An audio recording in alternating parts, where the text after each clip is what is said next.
Hey guys, how's it going? Welcome back to another video. Today we're going to be talking about how to take great product photography. Let's roll the intro.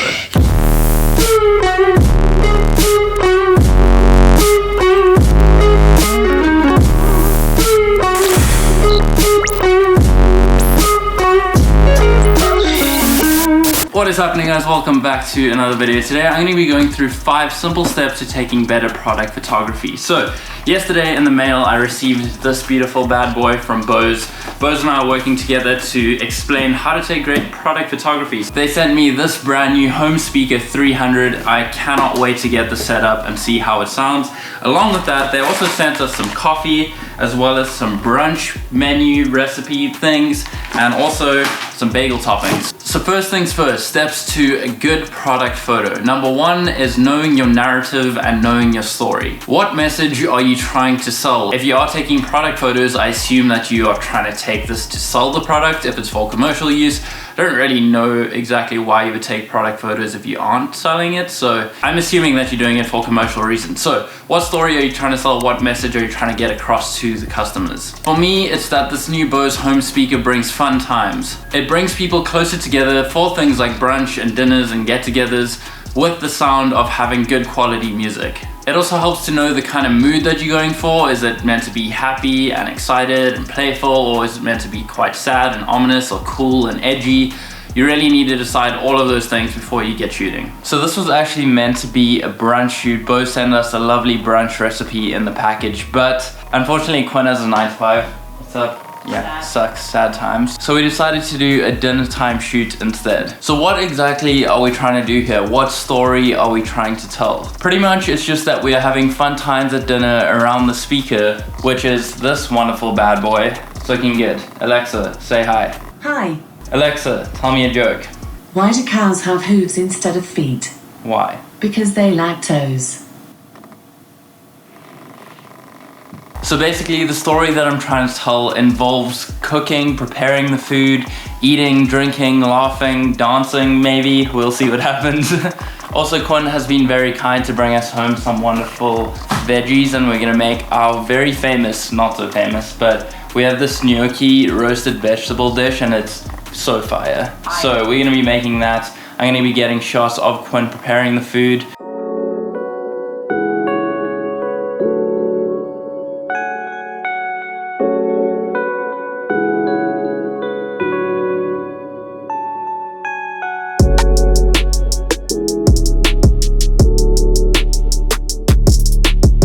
Number 2 is storyboarding, and this is after you know what message you are trying to sell. So I've come up with a few scenes in my notebook over here, just written down and almost like visualized everything that I want to get. Obviously the photos aren't going to look exactly like these stick drawings. I hope they'll be a bit better than these drawings. Also, I've decided to leave some out because they're a little bit too complicated to draw, and I've got the idea in my head. But the point is that you get it down on paper, you think of all the possibilities that you can get for the shoot, so that when you actually get to the shoot, you're not just left there like, what do I take a photo of? So it's kind of just pre-planning, knowing what you have to shoot and creating a nice shot list and like a visual guide of sorts. Also, you can practice some other creative skills, such as drawing. Might not be very good, but as long as you understand it, that's all that matters. Okay, so following my terrible stick drawings, I think that I'm going to be starting off with this image over here. Quinn is busy chopping up some vegetables right now, so I'm going to set up the speaker, set up the lights, and we'll get shooting from there. So hopefully the plan is that this will transform into that. Okay, cool, so I have the next shot set up. I've got this light coming from the top over here, so we get a nice light on the speaker. So that's nice and lit up. Also, there's a candle right next to the speaker as well, so that's giving it a bit of light from the side as well. So I'm going to be doing kind of a bird's eye shot of Quinn cutting the carrots over here. We have some nice colors on the table as well. It's arranged in a nice composition, so I guess let's just get up there and see how it looks.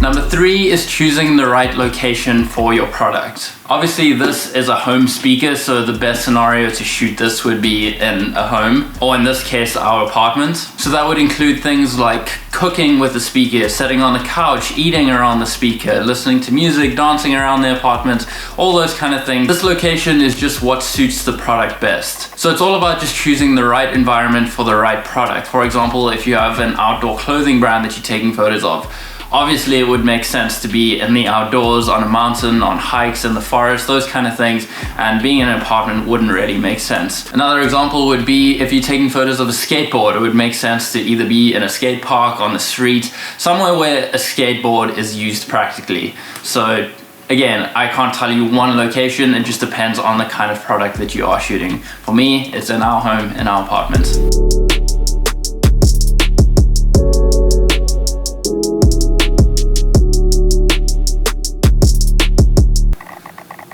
I just killed an onion. Terrible experience. Those are real tears. These are big tears. Yeah, look, there's like one all the way down. Holy crap! I didn't expect you to cry like that. That's why I didn't cut it. Because then I would have been like all over the place and mascara would have been running and it just would have been bad for the product shoot. The things I do for you.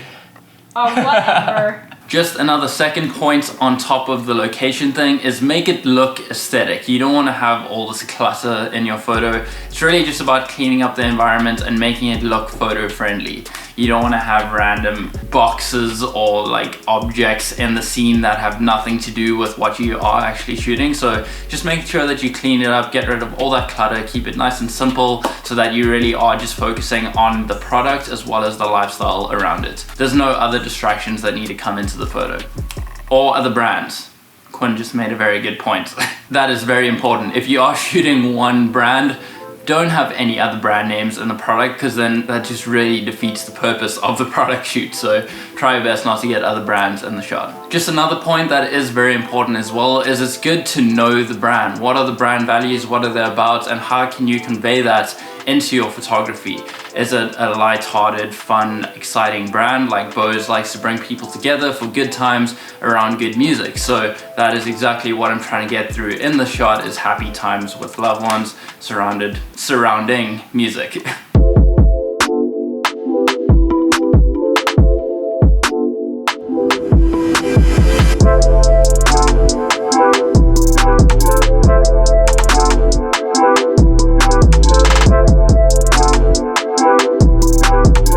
So part of the shoot, what I wanted to get was Quinn dancing while like making dinner. It doesn't normally happen, but I thought it would be fun. It does when you're not here. Yeah, I guess if you're cooking alone and you got good music playing, even when you are together, like when we are together and have good music playing, it's just awkward that it's a shoot right now. Yeah, because then I have to like fake dancing in order to like make the picture look good, but when Yeah. I'm all by myself, I'm like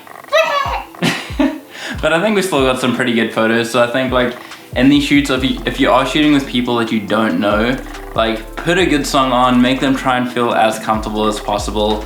I'm still really awkward, so sorry Quinn- if I look awkward in the Quinn is pictures. just an awkward human, but I think we got some good That's photos. not very nice. So just a quick lighting setup. So I've got this janky little setup over here with this aperture light on there with like warmer filter on. Then I've also got this LED panel over here lighting up Quinn. So got this one on the speaker in the foreground, that one on Quinn in the background. The shot that I'm trying to get across is this one over here. So it's just the speaker in the foreground, then Quinn cooking in the background. We just switched it around, and also she was just putting stuff in the oven. So it's still good to have like a rough idea of what you're going for, and then you can always switch it around on the shoot. Oh, there's just some onion chilling there. Clear the clutter. Number 4 is to have good lighting. This is probably one of the most important things. If you don't have good lighting, the photos aren't gonna look very good. And if you're trying to display a product in the best way possible, you need to make sure that that product is lit up very well. So even if you do have the whole scene lit up very well, but the product isn't lit very well, it's just not going to stand out and not look like a very aesthetically pleasing product. So make sure that you do have a good lighting setup. If you have an external light or maybe some flashes, or even if you just are shooting in natural daylight, make sure that you're shooting at golden hour, for example, just where the light fits the product best. Again, it depends on the kind of product. If you're doing like a surf photography shoot, midday sun might be okay. If you have blue skies and harsh shadows, maybe that's the look you're going for. But again, like golden hour would have a lot softer light, get that golden light coming in. So again, it really just depends on the mood that you're trying to go for, but lighting is very important. So make sure the product is well lit up to show it in the best way possible. Oh, Oh, it's looking good. Is it ready? it's hot. It's pretty dope. Alexa, play some good music. Here is Spotify.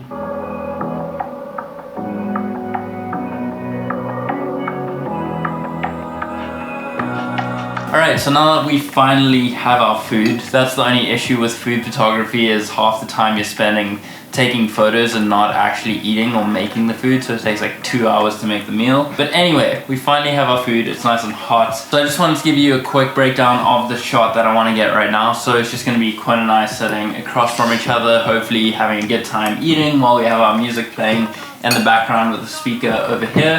I have a 2 light setup, so we got a big key light coming in over here, just giving Quinn and the table and the food like the main light source.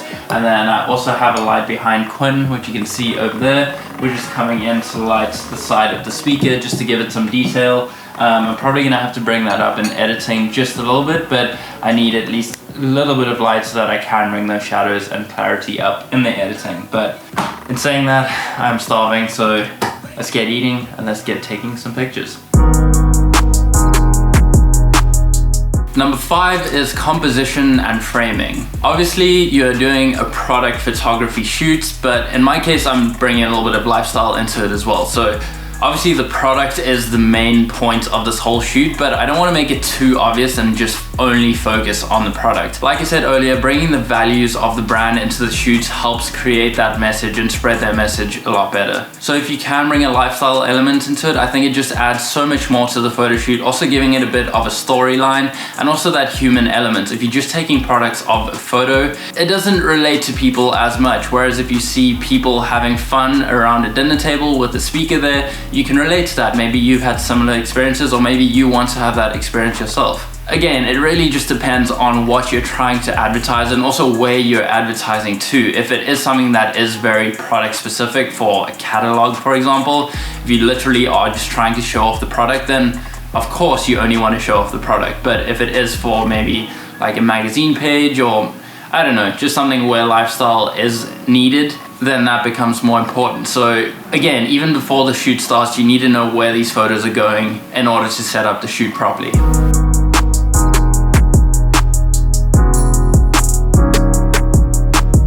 But ultimately, like I've said countless times throughout this video, there are so many different products and so many different settings in which these products need to be shot. So don't take my advice too seriously. These are just general outlines which could make your product shots a lot better. I do encourage you to break all of these rules as well and come up with new interesting shots. Product photography doesn't have to be something that is only seen in glossy magazines or just trying to sell something. Some of the best product shots don't even focus on the actual product, but mostly about the experience or the feeling that that product gives. So there's many different rules for many different products. Go ahead and follow these as a guideline, but also break them as much as you can. In saying that, that wraps up today's video. Thank you so much for watching. The link to the speaker will be down in the description below. I can say it is absolutely incredible. I love the sound quality and we will be using this for a lot of time to come. So thank you again to Bose for being a part of this video. I really appreciate it. And again, I hope this video helped you guys out. If it did, please let me know down in the comments below. Until then, I'm gonna leave this here. If you are new to the channel, hit the subscribe button. But in the meantime, remember to stay weird, don't die, and make it happen. I'll see you guys in the next one.